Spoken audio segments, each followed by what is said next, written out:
Olá, meus irmãos amados da PIPPG, nós estamos começando mais um encontro de grupos pequenos da Primeira Igreja Presbiteriana e que bênção, que bom que você está conosco participando desse encontro. E hoje nós queremos conversar sobre um assunto bem importante, faz parte da nossa vida como cristãos, um apelo a uma fé obediente. E para nós conversarmos sobre esse tema, eu quero convidá-lo para nós juntos lermos o texto que está lá em 2 Coríntios, segunda carta de Paulo aos Coríntios, capítulo 10, do versículo 1 até o versículo 6, e que diz assim: Eu mesmo, Paulo, vos rogo pela mansidão e benignidade de Cristo, que eu, na verdade, quando presente entre vós, sou humilde, mas quando ausente, ousado para convosco.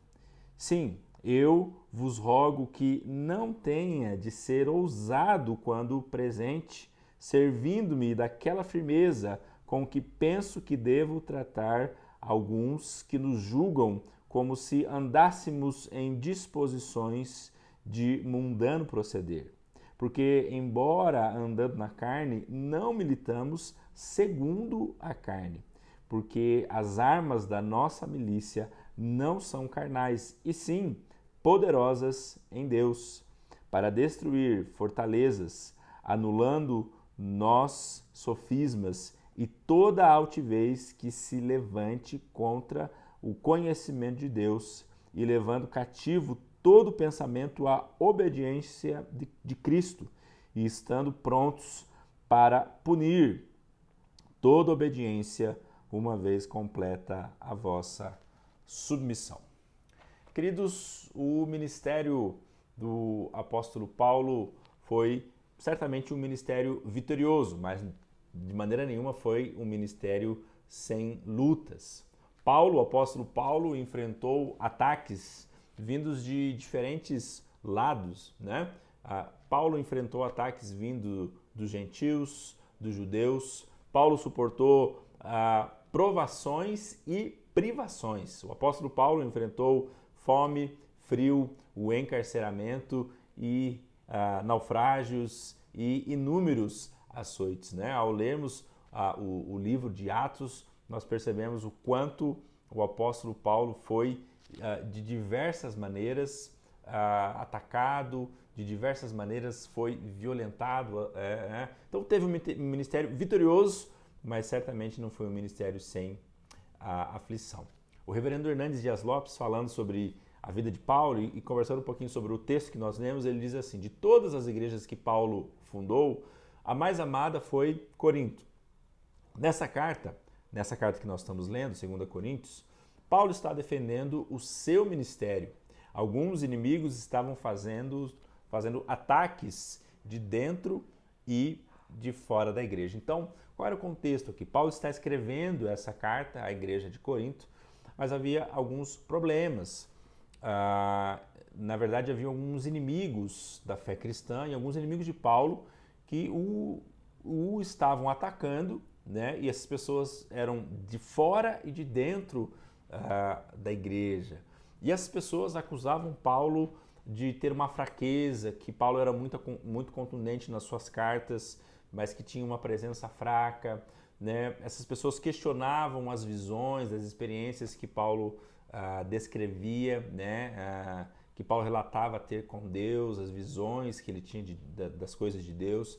Então eles diziam que Paulo não tinha nenhuma espiritualidade, que na verdade ele usava de ferramentas humanas, artimanhas humanas para defender o seu ministério. Basicamente era esse tipo de ataque que esses inimigos estavam fazendo, e nesse trecho a defesa de Paulo se refere a essas coisas.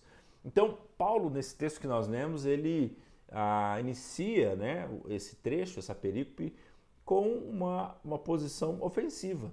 E ele começa dizendo que a posição ofensiva do crente para viver uma fé obediente, ela deve estar pautada numa posição de mansidão e humildade. Então, nesse início, Paulo ele se dirige à igreja com mansidão e humildade, né? Nós vemos ali no versículo 1, eu mesmo, Paulo, rogo pela mansidão e benignidade de Cristo. O apóstolo Paulo, queridos, tinha a autoridade para dar ordem à igreja de Corinto. Contudo, ele escolhe a mansidão para ensinar a igreja. E aí que nós podemos aprender então sobre a mansidão através da vida do apóstolo Paulo. Primeiro que a mansidão não é moleza e nem complacência com o pecado, mas a mansidão significa poder sobre controle. Ou seja, significa você saber que você tem autoridade, que você tem o poder, mas esse poder está sob controle, você não precisa usá-lo, atacar as pessoas, ser violento, agressivo, poder sobre controle. Né? O reverendo Hernandes Dias Lopes diz que as pessoas mais enérgicas e ousadas não são aquelas que dominam os outros pela força, mas são aquelas que dominam os outros sobre a influência e sobre o amor. Então o apóstolo Paulo, ele inicia essa defesa escolhendo um caminho de mansidão e humildade. Mas ele também traz uma resposta firme contra aquelas pessoas que estavam o acusando. Como eu disse, né, os inimigos de Paulo o acusavam de uma conduta fraca, né, dúbia e carnal. Então eles acusavam Paulo de ser confuso nas suas orientações e de não explicar com clareza as experiências que ele tinha vivido e as suas visões. Mas Paulo traz uma resposta audaciosa e firme para responder a esses inimigos, né? E Paulo afirma algo muito importante, que embora vivesse na carne, né? Ou seja, embora ele estivesse sujeito à fraqueza da natureza humana, ele jamais militou segundo a carne. E aqui, queridos, nós precisamos entender o que Paulo está dizendo quando ele diz que, embora eu viva segundo a carne, ele não está dizendo que vivia uma vida pecaminosa, mas ele está vivendo que vivia uma vida conforme a existência humana na sua condição natural, normal, conforme as limitações que nós temos como homem, né? Como ser humano. Então, ele está dizendo isso, olha, eu vivo nessa condição humana, porém, eu não luto a minha vida, a minha luta, a minha batalha, ela não é lutada segundo a carne, eu não milito segundo a carne, é isso que ele está dizendo, né? Então Paulo, ele não desempenhava, é isso que ele está dizendo, o seu ministério com meros recursos humanos, né? Não há como você desempenhar o ministério cristão com apenas, né, meramente com recursos humanos, isento do poder de Deus.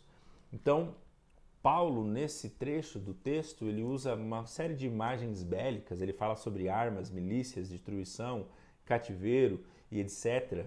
Né? Ele estava se posicionando como um soldado, né? Mas como um bom soldado. Ele traz algumas lições aqui para nós, né? Sobre a natureza da nossa batalha, a natureza das armas do cristão. Então, nós vamos entender, queridos, que a vida cristã, como diz o reverendo Hernandes Dias Lopes, ela não é um parque de diversões, mas a vida cristã é de fato um campo de batalha, um campo de guerra. E neste campo de guerra, nesse campo de batalha, as armas carnais, elas são ineficazes, inapropriadas, inadequadas. Né? Nesse campo de batalha, as armas humanas, elas são ineficazes. E é por isso que Paulo está dizendo, olha, eu posso ser alguém que vive na condição humana, sou um homem, mas eu milito com as armas espirituais, com as armas que vêm de Deus. E na nossa vida, queridos, as armas humanas, elas são ineficazes, elas são impróprias, elas são inadequadas, porque nós lutamos e nós vivemos num campo de batalha onde as armas espirituais, especialmente ou exclusivamente as armas de Deus, é que são armas poderosas. As armas de Deus são armas que constroem e não destroem. São armas que edificam, que unem, que curam, que salvam, que acabam com o poder de Satanás, acabam com o poder das trevas e edificam. Edificam uma nova casa, edificam um novo casamento, edificam uma nova pessoa, edificam uma igreja, salvam o perdido.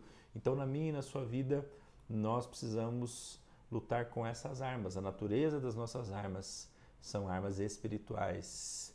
Mas qual é o poder das armas do cristão? E nós podemos dizer, queridos, que a arma do cristão, que é essa arma espiritual que vem de Deus, essas armas são capazes de romper as fortalezas do inimigo. E quais são, queridos, as fortalezas, né, do inimigo? Talvez você pense assim que a ação de Satanás, da sua maneira mais poderosa, mais assim assustadora, é quando uma pessoa, por exemplo, é possessa por um espírito imundo e ela cai no chão, se contorce, ou, sei lá, de repente, né, você talvez goste de assistir filme de terror, eu não gosto, mas como uma porta que se fecha sozinha, um espírito, uma coisa assim. Queridos, essas armas são as mais fracas. Sabe por quê? Porque essas armas são as quais nós conseguimos facilmente, rapidamente identificar a ação de Satanás. Mas as armas de Satanás mais eficazes são aquelas que se manifestam através de sistemas, ideologias, esquemas, estratégias. Aquilo que pode reluzir como ouro, mas é apenas engano e destruição. São aquelas armas sutis, que sutilmente entram na nossa mente, que sutilmente entram no nosso pensamento, na nossa cosmovisão, na nossa família. Como, por exemplo, tudo bem, eu não preciso de igreja, eu não preciso viver em comunhão. A Bíblia diz que eu sou parte de um corpo, sou parte de um povo, mas eu posso viver a minha vida isolada, eu posso assistir um culto pela internet, se eu for à igreja uma vez a cada ano, tá tudo certo. Será que está mesmo, queridos? Será que está mesmo? Será que esse pensamento foi colocado por Deus no seu coração? Tá tudo bem se eu relativizar aqui o meu comportamento sexual, a minha pureza sexual, tá tudo bem mesmo? Será que foi Deus que colocou esse pensamento no seu coração? Tá tudo bem se nós relativizarmos alguns princípios e valores da Bíblia, né? Tá tudo bem. Será que está tudo bem mesmo? Essas armas são as mais poderosas de Satanás. Contudo, querido, o Evangelho é o poder de Deus para destruir todos os sofismas, ideologias, sistemas, estratégias e estratagemas do mal. E o reverendo Hernandes Dias Lopes diz algo interessante. O Evangelho é a dinamite de Deus que quebra as pedreiras graníticas, arrebenta rochas sedimentadas e demole toda a oposição. Palavras do reverendo Hernandes Dias Lopes. Então, uma fé obediente, querido, é uma fé que pratica a mansidão e a humildade. É uma fé que luta com as armas de Deus, as armas espirituais. É uma fé obediente, é uma fé que ela luta com as armas espirituais e prova do efeito dessas armas espirituais. Mas concluindo, queridos, o apóstolo Paulo foi desonestamente atacado por seus inimigos, que usavam deliberadamente de mentiras para atacar e destruir a autoridade do apóstolo. Contudo, o apóstolo Paulo estava ciente que os ataques que eram empenhados, né, contra ele eram de cunho espiritual e não carnal. Por isso, a sua posição diante desses inimigos, desses ataques, ela é uma posição diferente do que a posição dos seus inimigos, né? Paulo, ele não trava suas batalhas no campo da carnalidade ou no campo humano, mas ele trava suas batalhas com as armas espirituais. Paulo, ele nos ensina que as armas do cristão são as armas espirituais. São as armas espirituais. Paulo jamais viveu a sua vida como cristão ou como um líder baseado, alicerçado nos seus recursos humanos. E para terminar, né? Quero deixar um texto também do apóstolo Paulo, lá na carta aos Efésios, que ele diz assim: porque a nossa luta não é contra o sangue e a carne, e sim contra principados e potestades, contra os dominadores desse mundo tenebroso, contra as forças espirituais do mal nas regiões celestiais. Que Deus abençoe a sua vida, que Deus abençoe a sua família, a sua casa.